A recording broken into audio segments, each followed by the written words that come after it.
भी अवैध कब्जे पर बुलडोजर कार्रवाई की गई है। अभियुक्त नफीस के बारात घर पर बुलडोजर चला। 26 सितंबर को बरेली हिंसा हुई थी और अभियुक्त है नफीस तौकीर रजा का करीबी है। अभियुक्त नफीस बरेली हिंसा में अब तक करीब 90 आरोपी गिरफ्तार किए जा चुके हैं। और ये तस्वीर स्क्रीन पर आप देख सकते हैं तस्वीरों में किस तरीके से बुलडोजर एक्शन जो है वो लिया गया है और नफीस का जो बारात घर है उसे ध्वस्त किया गया है। हमारे सहयोगी अभिषेक लगातार बने हैं, रुक करेंगे उनका इन्फॉर्मेशन के लिए।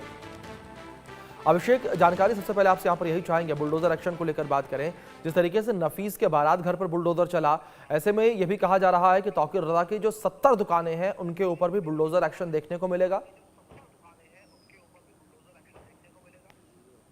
जी हाँ, बिल्कुल ये जानकारी मिल रही है कि तौकीर रजा और उनके करीबियों के ऊपर ये बुलडोजर एक्शन लगातार जारी है।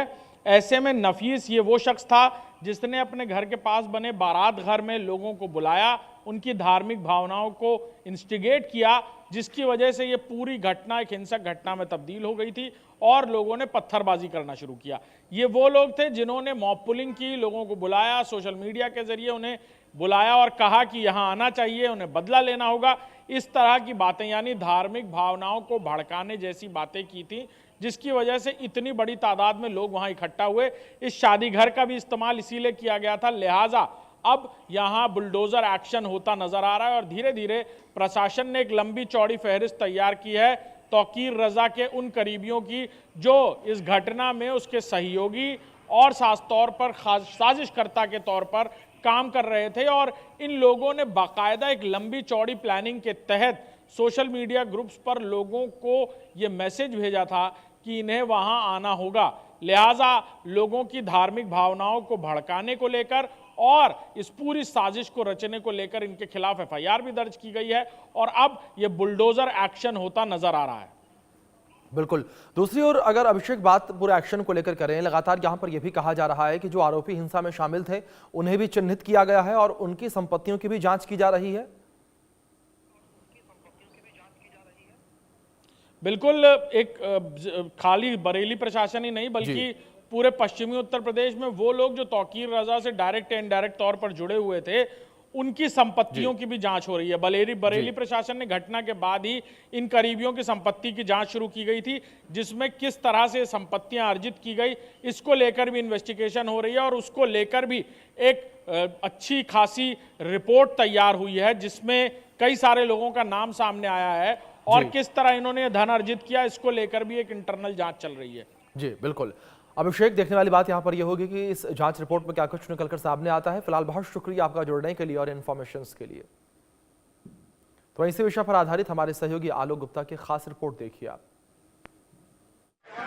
26 तारीख को बरेली हुए बवाल के बाद पुलिस प्रशासन पूरा अलर्ट मोड पे है और आपको बता दें कि मौलाना तौकीर रजा, डॉक्टर नफीस और नदीम कुरैशी के साथ लगभग 83 लोगों को जेल भेजा जा चुका है और कई ऐसे लोग हैं, लगभग 300 के करीब लोग हैं जिनको चिन्हित किया जा चुका है और उनको भी जेल भेजने की तैयारी है। डॉक्टर नफीस जो कि मौलाना तौकीर रजा के सबसे करीबी माने जाते हैं, उनके राजदार माने जाते हैं, उनके रजा बैंकेट हॉल पे कल बीडीए ने बड़ी कार्रवाई करते हुए उनका जो बैंकेट हॉल था उसको तोड़ दिया है। बाकी बचे हिस्से को आज तोड़ा जा रहा है। हमारे पीछे आप देख सकते हैं पूरा जेसीबी खड़ी हुई है और ऊपर कुछ लेबर को बुलाया गया है, कटिंग वालों को बुलाया गया है, जिसके जा रहा है। लेंटर काटने के बाद जो जेसीबी खड़ी है, जेसीबी के माध्यम से उनको गिरा दिया जाएगा। इसी के साथ साथ बरेली विकास प्राधिकरण ने लगभग 27 और ऐसे अवैध निर्माण है बवालियों को जिनको चिन्हित किया है। उसके बाद उनके ऊपर भी बुलडोजर की कार्रवाई की जाएगी। 3 बैंकेट हॉल ऐसे हैं जिनको सील किया गया था। मोहम्मद फरहत जिन्होंने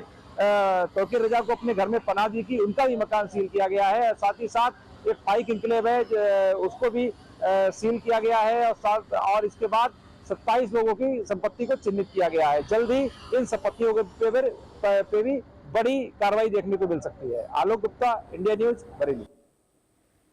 दिल्ली में बवाल के बाद पुलिस प्रशासन अलर्ट मोड पर है। आपको बता दें कि पुलिस ने 83 लोगों की गिरफ्तारी कर ली है, जिसमें मौलाना तौकीर रजा खां, उनके करीबी डॉक्टर नफीस और नदीम कुरैशी शामिल हैं। अभी भी वो जेल की सलाखों के पीछे हैं। उसके बाद प्रशासन लगातार जो आरोपी हैं उनके अवैध संपत्तियों को चिन्हीकरण कर रहा है। इसके बाद बरेली विकास प्राधिकरण ने लगभग 27 ऐसे अवैध निर्माण हैं जिनको सील कर दिया था। उसके बाद कल मौलाना तौकीर रजा खां के करीबी डॉक्टर नफीस जो कि जेल में अभी बंद हैं, उनके अवैध बैंकेट हॉल पर बुलडोजर की कार्रवाई की है। बुलडोजर की कार्रवाई होते होते रात 8 बज गए, जिसमें 90% बैंकेट हॉल है वो ढहा दिया गया। 10% जो बचा था उसको आज कार्रवाई करके ढहा दिया जाएगा। इसके बाद ऐसी तमाम जो अवैध संपत्तियां हैं उनके ऊपर भी कार्रवाई की जाएगी। इसी के साथ साथ